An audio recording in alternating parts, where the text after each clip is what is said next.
Hey, villagers, how you doing? Let's go ahead and turn that angle a bit there. There we go. Get the view of the haunted mansion portraits behind me. There we go. Maybe we can even angle that up just a bit for you. There you go. How you doing, everyone? Hey, Mike Wheeler, how you doing? Good to see you. Pam's fam, hello there. How are you, Pam? It is good to see you. It's the Daily Dose. It is Friday, January 31st. This is the last month, or the last day of the month. I cannot believe it. The last day of the month. Cynthia, I want my PTV. You know what, Cynthia? You got it. Here we are. It is January 31st. Don't know if you have seen anything in my spider sense went off and I knew it was time. I don't know if you've seen anything in the news here for our own little network of people, but if you took a look at it, you saw pictures of Derek and Gregory at the airport. They are on their way for a Disney cruise. Lorena Zapata, great to see you. Thank you for joining. Yeah, so hello, my precious delicate Doug. Pam saying hi, Doug. I'm here, I'm fine. He's off in the other room at the moment. He's doing okay. Kind of relaxing at the moment. I'm working. He says he's working. So Yes, I am working. actually he is. But here we are. It's Friday. Wow, I feel delicate today. Coworker passed away last night. Oh, Cynthia, I am so sorry. Oh, I am so sorry. That's horrible. I've had that happen before, and that is never easy. Doug, is your shoulder still feeling a little kinky? Mike Wheeler wants to know. Actually, it is. He's still feeling a little bit there, but it's getting better.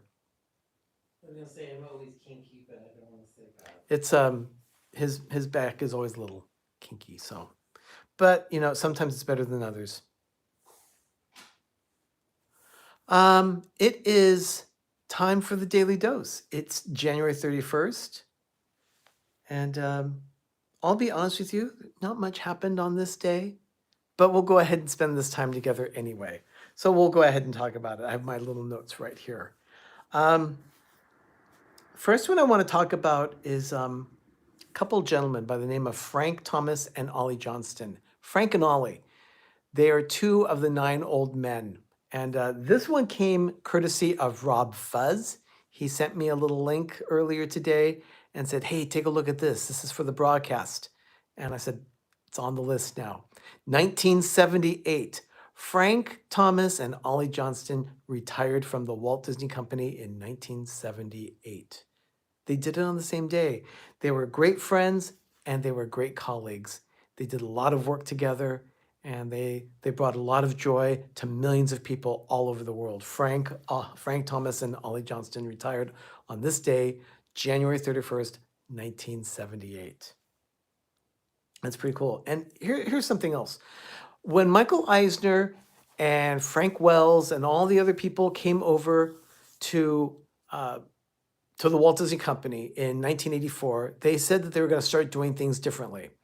And they did. They even set up their own little film division that was apart from Walt Disney Pictures so that it would not tarnish the family brand that Walt had so lovingly created over the decades. And they wanted to maintain that point of separation. Sure, it was still the Disney Company, but it was a different film division. Then they made sure to keep that separate. And that one of those divisions was Touchstone Pictures. And in this case, on this day in 1986, the 5th film of Touchstone Pictures was released. That film was Down and Out in Beverly Hills. That was released on this day, January 31st, 1986. That's pretty wild. A lot of films came out of Touchstone in the 80s and 90s. And even the television division gave us the Golden Girls. But yeah, can you believe it? 1986. That time has flown. I have not seen Down and Out in Beverly Hills in years. So maybe it's time to watch it again. I'll see about that one. I'll talk to Doug, see what he says. 1987, Delta Airlines took over a promotional tie-in kind of thing. Walt Disney World severed their ties with Eastern Airlines at this time, and they entered into an $18 million tie-in with Walt Disney World, Delta Airlines.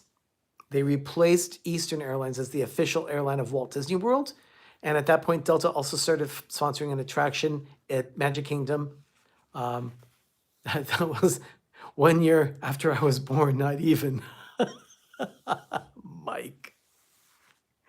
So Delta Airlines started a 10-year promotional tie-in for Walt Disney World. Oh, Pam, thank you so much for posting that. That's our mailbox.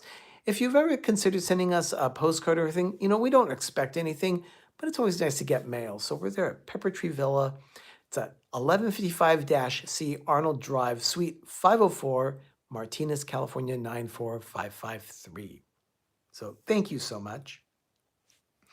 So yeah, that was Eastern Airlines being replaced by its rival, Delta Airlines. And then let me focus in on this one. This is pretty interesting because I was actually surprised that it was this late. Oh, I love sending mail. Surprise mail is always a lot of fun. You know what? You're so right, Cynthia. It is. Surprise mail is a lot of fun. Okay, so let me take you back. Picture it. Disneyland, 1992, January 31st. This new function at Splash Mountain starts happening, and I'm available to help pick out your merchandise. Thank you, Cynthia. This one's pretty interesting. 1992. I could have sworn it was a lot earlier than this, but it was on this day that Disney took Splash Mountain at Disneyland, and they started taking photographs of guests as they went down the hill down Chickapin Hill into the Briar Patch. They installed cameras, and it was a whole thing. It was called Professor Barnaby Owl's Photographic Art Studio. And in this case, Splash Mountain, at the end, when they go down Chickapin Hill, that's when they took a picture. And on this day in 1992, they started that feature. It had not been done before at any Disney attraction. This was the first one. So at least from my research that I found, that's what I saw. So I thought, that's pretty cool. It's the first time on any Disney park attraction that they take photos of guests as they ride. Man, I can't tell you how many photos I've been in now at Walt Disney World, at Disneyland, even at Disneyland Paris. I had my picture taken at Space Mountain. So 1993, a year later, Super Bowl 27 is in Pasadena. And the only reason why I bring this one up is because of Derek of D&G Explorers. He's such a huge Buffalo Bills fan. Oh, thank you, Cynthia. Yes, please tweet it out. Let people know that I'm live right now. That'd be great. Thank you, Cynthia. So in 1993, the Super Bowl is at the Rose Bowl, and Troy Aikman of the Dallas Cowboys won they won, and Troy Aikman shouted, "I'm going to Disneyland," for the commercial, the ad campaign. The interesting thing is that they beat the Buffalo Bills. I'm so sorry, Derek. They beat your beloved Buffalo Bills. And they didn't just beat them, it was a shellacking. They won 52-17. It was a major win. So I'm so sorry about that. Let's go to the next year. January 31st, 1994. Communicore at Epcot closed. Yeah, you know what? I went to Walt Disney World for the first time in January of 1996. I never saw Communicore, so I don't know what that was all. By that time, it had changed into Innoventions.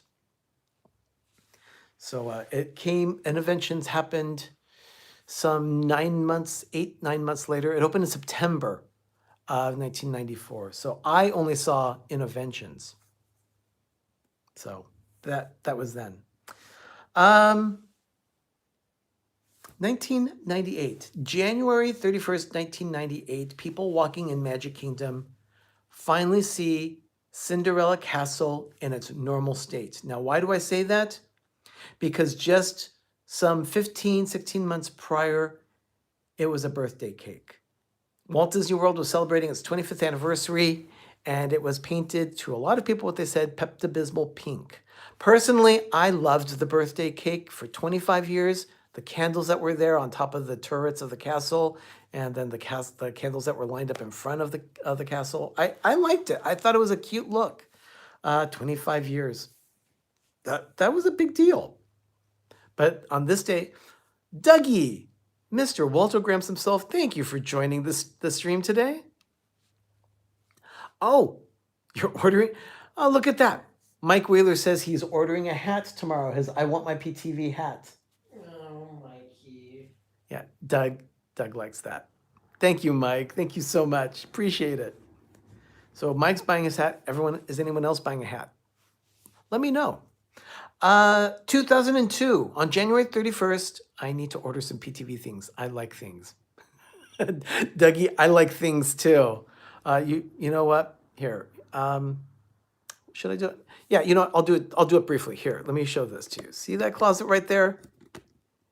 Up there were some Christmas trees. That was the grove. That was the small 2 trees up there. They were called Morgan's trees. But underneath is our tchotchke closet. And those are all Doug's Disney collectibles. So he loves that. And then we have a couple boxes there that are left that we need to unpack and get things ready so that we can put things back in our living room, put them back in place. So there we go. Let's get the Haunted Mansion portraits back there so that you can see them again. Yeah, Cynthia has a sweatshirt for I love my I want my PTV. It's actually it's a cute color too. It looks really good on her. Okay, so on this day in 2002, Disney did something that they like to do this a lot, or they did at the time. They would release a movie on DVD, on DVD or on VHS, and then it would go back into what they called the Disney Vault. And on this day in 2002, they stopped selling Snow White and the Seven Dwarfs, Tarzan, Mulan, and Pinocchio. So on this day, those 4 films went back into the vault. Of course, it's a lot easier to see those films now. Disney Plus has, I believe all 4 of those films are on Disney Plus now. I did not check that out, but usually I check out those stats and we'll see what's going on with that. So yeah, on this day, those films went back into the vault. ABC TV in 2008 started running a show on this day called Eli Stone. Doug and I watched this show from beginning to end. It wasn't the best show, but it was about an attorney who had an inoperable aneurysm in his brain. He'd start seeing things. Not only did he see things, but all of a sudden people would just break into song and dance. It was an interesting show. Eli Stone, set in San Francisco, so we saw things, and he had visions of an earthquake that would destroy the Golden Gate Bridge, and apparently it did happen in his dream, and then it happened in real life. Of course, fiction, but still, it was pretty interesting to see that they made that happen. Now, the thing is that I don't know that this is ever going to happen, but in 2014, on this day, Variety magazine, 2014, they announced that Disney was developing a live-action film. Now, that's no big deal. What was a big deal was that the live-action film was supposed to be based on the characters Chip and Dale.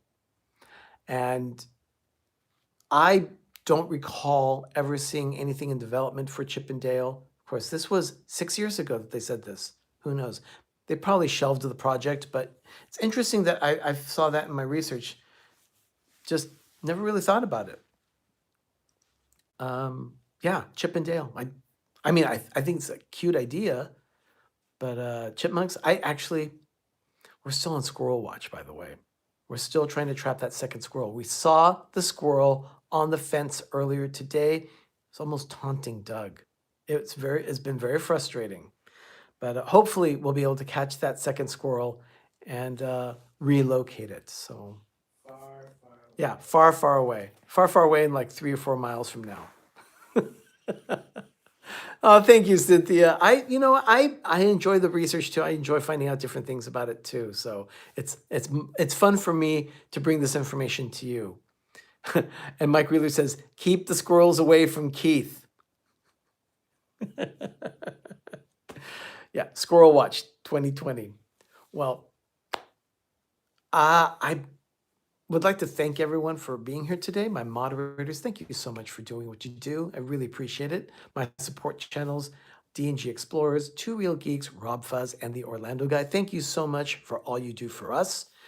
And then also, Ben dropped a video yesterday morning. If you've not yet seen it, help me on a thing someone told me. Sure thing, Cynthia. Let me know what's there in the link. Ben dropped a video yesterday about Lego Fun Time. He built a nutcracker out of Lego, and in his description, it was creepy. But you can be the judge of that. Go check out Life with Ben. They said Walt spent the night at Cinderella Castle. Is that true? That is not true, Cynthia. Cinderella Castle was finished. They did not even start construction on Walt Disney World. He had already died before they began construction on Walt Disney World. As a matter of fact, the project was still known as Disney World when he died, and then his brother changed the name to Walt Disney World several days after Walt died. So no, Walt never slept in Cinderella Castle. So it's the same kind of thing that people say, oh, you know what, in a hurricane, they can disassemble Cinderella Castle and they protect it so that it doesn't get blown away. That also is not true. It is a solid structure and it took years to build it. So they can't just disassemble it and hide it in a warehouse somewhere. So, I mean, come on. There's a whole kitchen inside, a whole restaurant, stores. There's so much to that building. It's a building. So there you go. Okay, everyone. I think it's time to wrap it up here yes, he did have his own apartment. That is true, Pam. He had his own apartment above the firehouse in Walt Disney World, in Disneyland. And he also had an apartment that was being built for him above the entrance of Pirates of the Caribbean. And that eventually became the the Disney Gallery. They sold artwork up there. It was great. It was a lot of fun. Doug and I made lots of friends that worked there. We still are friends with a lot of the cast members some 20 years later that used to work in the Disney Gallery above Pirates of the Caribbean. They all still work at Disneyland. It's amazing to me. Everyone is just so sweet, so nice. We miss the Disney Gallery being there because it was a very unique location, but now it's off limits to the general public. You have to pay a lot of money to get into that space now. It's a restaurant holds that space now. Something like 22 Royal or something like that. I forget the address, but it's an address on Royal Street. Mike, Arnie, did you see my last comment? Let me see, what was that comment? Oh, Arnie, did you have your research about the first family picked to stay in the Dream Suite?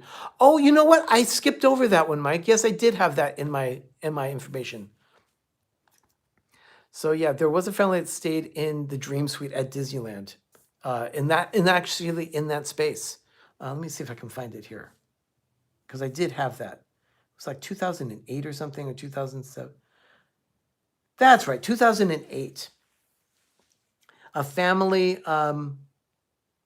they were chosen at random, and it had been Walt Disney's apartment, or they were building it for that. As a matter of fact, Walt's wife Lillian loved sitting outside so much, but sometimes that specific area would get very warm. So Walt actually had the outside courtyard of the apartment air conditioned, and you can still see it there. You can still see the air conditioning if you can pay enough money to get into that restaurant, because it's a very expensive restaurant.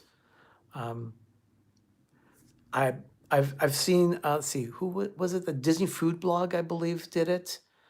There are other people that have done it. I personally can't afford the like $1,500 a person to eat at that restaurant. And believe me, it's probably very much worth the experience, but $1,500 to me is, a good chunk of my mortgage. So I think I'd rather keep a roof over my head other than putting one meal in my stomach and having an experience for the rest of my life, which believe me, I would love that. Yeah, we would do it. I would do it if someone would pay my way. I would definitely go there and I'd report the whole thing. Cannot film in there, but you can certainly take pictures of some things of the experience. But So we've been to Club 33, so that's. yeah, it's about $1,500 a person for up to about 12 people. And it's like a 3 or 4 hour event. And they make it a big deal. Each person has like their own personal server at the table. It's a real big deal. But that's now. That's what they have there now. In 2008, after they closed the Disney Gallery, they converted it into the Dream Suite so that people could actually spend the night in Disneyland, just like they do. Yeah, there it is, $15,000 for up to 12 people. So yeah, I kind of figured it was about 1,500. So yeah, that's about $1,250 a person. That's a lot of money. So if anyone wants to sponsor a table, I'd be more than happy to take 15,000 and have the table sponsored. I don't expect anyone to give me $15,000 for that. I really don't. I would never, ever expect it. In fact, I would almost be a little embarrassed to do it. So anyway, that's the Daily Dose for today. Thank you so much for talking with me today. I really appreciate it. It's been a lot of fun. Hashtag goals. Yes, Cynthia, goals, definitely. Really appreciate it this time. So like I said, Ben did Life with Ben yesterday. He dropped a video about building a nutcracker out of Lego. So go check that out. And I won't be embarrassed. Set the fundraising, get PTV meet and greet up there. Mike. Everyone, thank you so much for being here. Really appreciate it. I'll be back with another edition of the Daily Dose tomorrow. Hopefully, I'll do my best to keep it at 3 p.m. Pacific, 6 p.m. Eastern, so that that time is consistent. In the meantime, everyone, I think I'm going to go edit a video right now. So everyone have a magical evening and have a great, big, beautiful tomorrow. I'll see you tomorrow. Good night, everyone. Bye.